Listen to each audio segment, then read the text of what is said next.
দেখো, এই পর্যায়ে মূলত যে হাইটেক কোম্পানিগুলো তারা কৃত্রিম বুদ্ধিমত্তা এবং রোবো ব্যবহার করে মানুষের প্রয়োজনীয়তা কমিয়ে দিচ্ছে। তারই ধাক্কা হিসেবে অ্যামাজনে একসঙ্গে 14,000 কর্মীকে ছাঁটাই করে ফেলা হলো।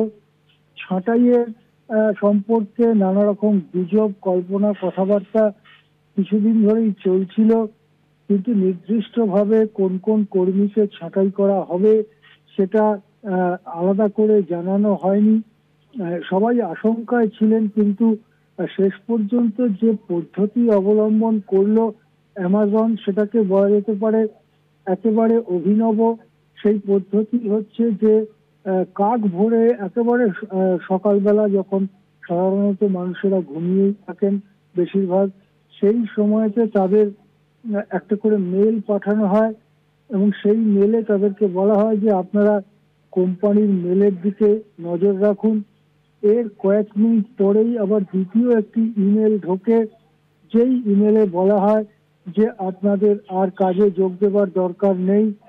অর্থাৎ এভাবেই 14,000 কর্মীকে এক লক্ষে কয়েক মিনিটের ব্যবধানে দুটি ইমেলের মাধ্যমে ছাঁটাই করে দেওয়া হলো।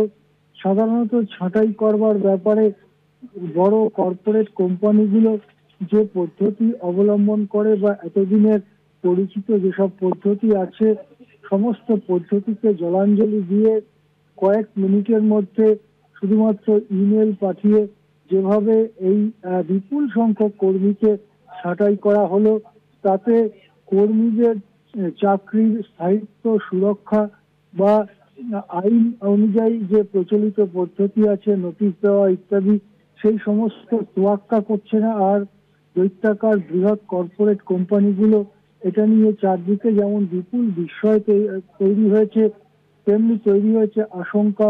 কেননা কেউই জানেন না কবে তার ইমেল ঢুকবে এবং চাকরি চলে যাবে। এভাবেই এখনকার দিনে কৃত্রিম বুদ্ধিমত্তার জগতে মানুষ মূল্যহীন হয়ে পড়ছেন, এটাই মনে করছেন পর্যবেক্ষকদের অনেকে।